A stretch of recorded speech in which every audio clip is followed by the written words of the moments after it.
ವೀಕ್ಷಕರೇ, ನಾನಿವತ್ತು ನಿಮಗೆ ಒಬ್ಬ ವಿಶೇಷ ವ್ಯಕ್ತಿನ ಪರಿಚಯ ಮಾಡಿಕೊಡ್ತೀನಿ. ಗುಂಡಪ್ಪ ಸರ್ ಅಂತ ನಮ್ಮ ತುಮಕೂರಿನವರು. ಇವರು ನಮ್ಮ ಜೀವ ವೈವಿಧ್ಯ ಇದರಲ್ಲಿ ಭಾಳ ದೊಡ್ಡ ಹೆಸರು ಮಾಡಿದ್ದಾರೆ, ಭಾಳ ಒಳ್ಳೆ ಕೆಲಸ ಮಾಡಿದ್ದಾರೆ. ಪ್ರಾಣಿಗಳು, ಪಕ್ಷಿಗಳು, ಸಸ್ಯಗಳು ಇದ್ರ ಬಗ್ಗೆ ಎಲ್ಲ ತುಂಬ ರಿಸರ್ಚ್ ಮಾಡಿದ್ದಾರೆ. ಅವರು ಇವತ್ತು ನಮ್ಮ ಸಂತೆಯಲ್ಲಿ ಸಿಕ್ಕಿದ್ದಾರೆ. ಅವ್ರನ್ನ ಮಾತಾಡ್ಸೋಣ. ನಮಸ್ಕಾರ ಸರ್. ನಮಸ್ತೆ ಸರ್. ಗುಂಡಪ್ಪ ಸರ್ ನಮಸ್ಕಾರ. ಸಂತೆ ಇದು ಜಾತ್ರೆಗೆ ಬಂದಿದ್ದೀರಾ? ಸಿದ್ಧಗಂಗೆ ಜಾತ್ರೆಗೆ. ಅದೇ ತುಮಕೂರು ಸಮೀಪ ಇರ್ತಕ್ಕಂಥ ಸಿದ್ಧಗಂಗಾ ಜಾತ್ರೆಗೆ ಬಂದಿದ್ದೀನಿ. ಹಾಂ ಸರ್. ದನಗಳ ಜಾತ್ರೆ ಭಾರಿ ದೊಡ್ಡ ಪ್ರಮಾಣದಲ್ಲಿ ಅದ್ದೂರಿ ನಡೀತಾ ಇದೆ. ನಮ್ಮ ದಕ್ಷಿಣ ಭಾರತದ ದನಗಳ ಜಾತ್ರೆಯಲ್ಲಿ ಕ್ಯಾತ್ಸಂದ್ರ ಮತ್ತು ಸಿದ್ಧಗಂಗಾ ಜಾತ್ರೆ ತುಂಬ ವಿಶೇಷವಾಗಿರ್ತಕ್ಕಂಥದ್ದು. ಹೌದೌದು. ಈ ಭಾಗಕ್ಕೆ ಹೆಚ್ಚಿನದಾಗಿ ನಮ್ಮ ದಕ್ಷಿಣ ಕರ್ನಾಟಕದ ಜಿಲ್ಲೆಯ ಎಲ್ಲ ತಾಲೂಕಿನ ರೈತರು ಈ ಒಂದು ಜಾತ್ರೆಗೆ ತಮ್ಮ ದನಗಳನ್ನು ಕರೆದುಕೊಂಡ್ಬರ್ತಾರೆ, ಒಡೆದ್ಕೊಂಡು ಬರ್ತಾರೆ, ಮತ್ತು ಇಲ್ಲಿ ಪ್ರದರ್ಶನವನ್ನು ಮಾಡ್ತಾರೆ. ಹೌದು. ಇಲ್ಲಿಗೆ ಬರ್ತಕ್ಕಂಥ ದನಗಳಲ್ಲಿ ಹೆಚ್ಚಿನದಾಗಿ ಹಳ್ಳಿಕಾರ್ ದನಗಳಾಗಿದ್ದಾವೆ.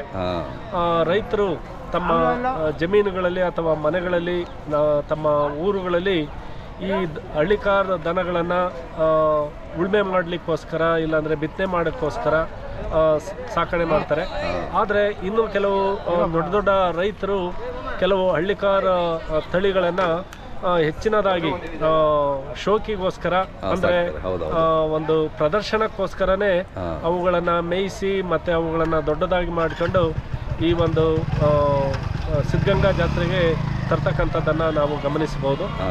ಈ ಒಂದು ಜಾತ್ರೆಗೆ ಬಂದಿರತಕ್ಕಂಥ ಪ್ರದರ್ಶನಕ್ಕೆ ಇಟ್ಟಿರ್ತಕ್ಕಂಥ ಅಂದರೆ ಶೋಕಿ ಹಳ್ಳಿಕಾರ್ ದನಗಳು ತುಂಬ ಹೆಮ್ಮರವಾಗಿ ಬೆಳೆದಿರ್ತಕ್ಕಂಥದ್ದನ್ನು ನಾವು ಗಮನಿಸಬಹುದು. ಅವುಗಳ ಪೋಷಣೆ, ಲಾಲನೆ ಮತ್ತು ಅವುಗಳನ್ನು ನೋಡ್ಕೊಳ್ತಕ್ಕಂಥ ರೀತಿ ನೀತಿ ರೈತರಿಗೆ ಒಂದು ರೀತಿ ಒಳ್ಳೆಯ ಒಂದು ಇದಾಗಿದೆ. ಅಂತಹ ದನಕರುಗಳನ್ನು ನಾವು ನೋಡ್ಬೋದು. ಅದರ ಜೊತೆಗೆ ನಮ್ಮ ತುಮಕೂರು ಜಿಲ್ಲೆ ಮತ್ತು ದಕ್ಷಿಣ ಕರ್ನಾಟಕದ ಬೇರೆ ಬೇರೆ ಬೇಸಾಯಕ್ಕೆ ಬರ್ತಕ್ಕಂಥ ದನಕರುಗಳನ್ನು ನೋಡ್ಬೋದು, ಹಸುಗಳನ್ನು ನಾವು ನೋಡ್ಬೋದು. ಅಂದರೆ ಎಲ್ಲ ವಿಧದ ಹಳ್ಳಿಕಾರ್ ದನಗಳನ್ನು ಇಲ್ಲಿ ನೋಡ್ಬೋದು. ವಿಶೇಷ ಈ ಜಾತ್ರೆದು. ಇಲ್ಲಿ ಅವುಗಳನ್ನು ಪರ್ಚೇಸ್ ಮಾಡಿಕೊಂಡು ತಮ್ಮ ಹಳ್ಳಿಗಳಿಗೆ ತೆಗೆದುಕೊಂಡು ಹೋಗ್ಬೋದು. ಅಂತಹ ಒಂದು ವಿಶೇಷವಾಗಿರ್ತಕ್ಕಂಥ ಜಾತ್ರೆ.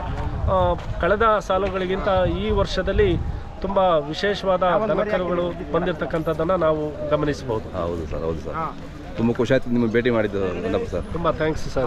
ಮೊಬೈಲ್ ನಂಬರ್ ಒಂದು ಸರಿ ಹೇಳಿ ಸರ್. 9448617529.